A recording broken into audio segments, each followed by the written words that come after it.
folks! What are you up to? Welcome back to Lean Educational Channel. I'll keep learning and be better! Well, we'll be learning together English vocabulary in use today, and there will be not many, just 12 questions that you can answer. Right after that, we'll be discussing the correct answers, of course. So, you guys, what are you waiting for? Just give it a shot.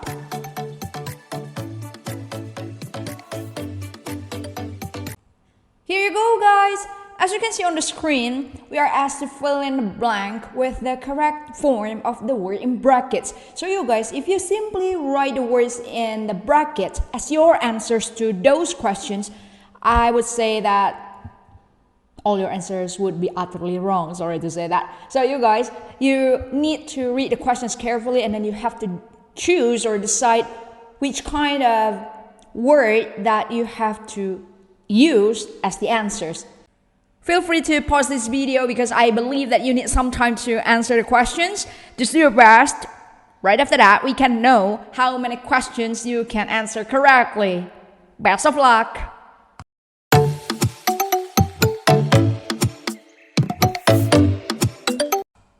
Time to discuss the correct answers, guys! Well, probably some of you have been wondering why we have to learn English vocabulary in use. Frankly speaking, as long as we don't know which kind of words that we have to use in either our speaking or writing, sorry to say, our English will never be perfect because our sentences will be utterly wrong. And I'm 100% sure that you don't want it, do you? So let's learn together. Okay. Number 1, the kind king gave the prisoners their blah blah blah. So the word in the bracket is free. Yeah, the king is so kind because he gave the prisoners their freedom. Let's see. After the possessive adjective, because there is the possessive adjective, the answer must be noun. Okay, that's quite clear. So we cannot use free because free is still an adjective there. Okay, number 2. I carry an umbrella for blah, blah, blah, blah, blah, from the rain and sun. So probably some of you answered, I carry an umbrella for protecting from the rain and the sun. Sorry to say, that's wrong. Because the correct one must be a noun too. The correct one must be protection. Because the noun of the verb protect is protection. And then number 3, are you entering for the art blah, blah, blah? So the word in the bracket is compete. And compete is a verb. We must use a noun instead of a verb. The noun of compete is competition. That's why the correct answer to question number 3 is competition. Number 4, the blah blah blah of the plane from Hong Kong was announced on the loudspeaker. That's very easy. Once you see the question, the blah blah blah of, mostly the answer is a noun too. That's why the correct answer is arrival instead of arrive, because arrive is a verb. And then number 5, after the feast, I had to blah blah blah my belt. So what do you have to do with your belt? Of course, you are doing something, right? The answer must be a verb. And the verb of the adjective loose is an adjective. Okay, so the verb is loosen. That's something that you have to do. Okay, moving on to question number 6. Kamal is very blah blah blah. He is always reading his textbooks. Oops, sorry, I missed the letter T in the word textbooks. Once again, pardon me, please. Okay, so the word in the bracket is study, and as we know, study is a verb. And let's see the question again. Kamal is very blah blah blah.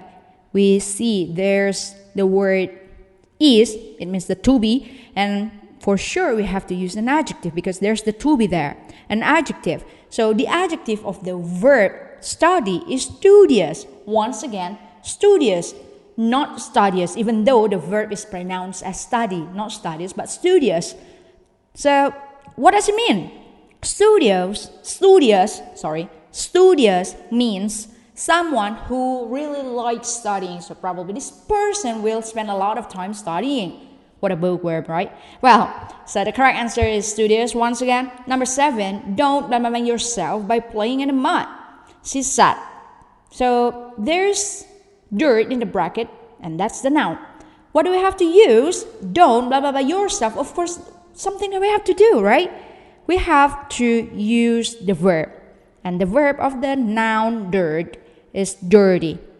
So don't dirty yourself by playing in the mud, she said. Who wants? I don't.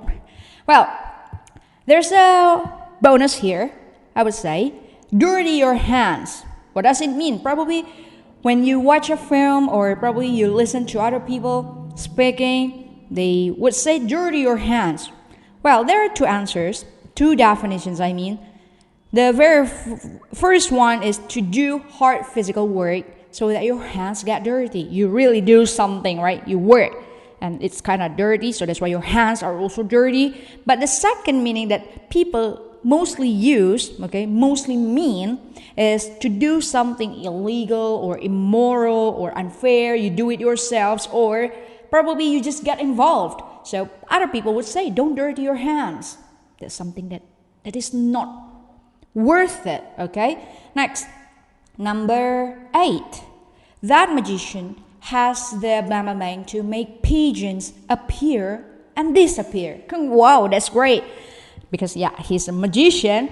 Well, the word in the bracket is able. Able is an adjective. I am able to sing. It's like that. Okay, able is an adjective. What do we have to use here? Of course, it's a noun again. Has the ability. The noun of the adjective able is ability. Quite clear, right? Number 9, mother has to buy my dress because I have grown taller. Oh, how tall are you now? Well, what does your mom have to do? If it talks about something that we usually do, we have to do that something, let's say something that we do, of course, it's the verb, right? So, the verb of the word long is an adjective, is lengthen. So that's why the answer is lengthen. My mother has to lengthen my dress because I have grown taller. Next, number 10. The blah in the crowded room was unbearable. How? Come on, just leave the room then. I cannot resist that as well because if it's too hot, then everybody will just sweat and probably it will be a bit smelly. Oh, that's right. Unbearable, right? So the adjective is the adjective is hot. What do we have to use? Of course, it's a noun. The noun of the adjective hot is heat, okay? And then number 11, the blah region of that country is mountainous. It means that there are a lot of mountains in that area. I believe that some of you probably answered west instead of western because, west is also an adjective actually. There are two adjectives, west and western, but there's a slight difference. Okay, let's make it clear here. But remember, the correct answer is western, not west. Okay, west. It means in the west or facing the west. It's like that. But what about western? Western means in or from the west of a country or area. Simply put, if we talk about an area or a region or a country and then we are talking about the west side, we are supposed to use western instead of west. Hopefully it's clear to you guys. And the last one, that man is a painter. So let's see. Painter is a noun. And then the word that can go before the noun is only adjective. That's why the answer is skillful. Skill is a noun. Skillful is the adjective. That's why that man is a skillful painter. Well, we're done with all the 12 questions here, guys. And actually, I'm eager to know how many correct answers you made. Please kindly drop a comment if you would like me to know. And as you can see, this is just part 1, the very first video in our playlist of this English vocabulary in use. And one thing that I can guarantee is that with your subscriptions, we can make a lot of videos. So what are you waiting for? Please kindly hit the subscribe button. And if you are enjoying this video, please kindly share it with your beloved ones too. Because if you're learning together with your friends or probably your close relatives, I believe that it's going to be much more fun. See you again.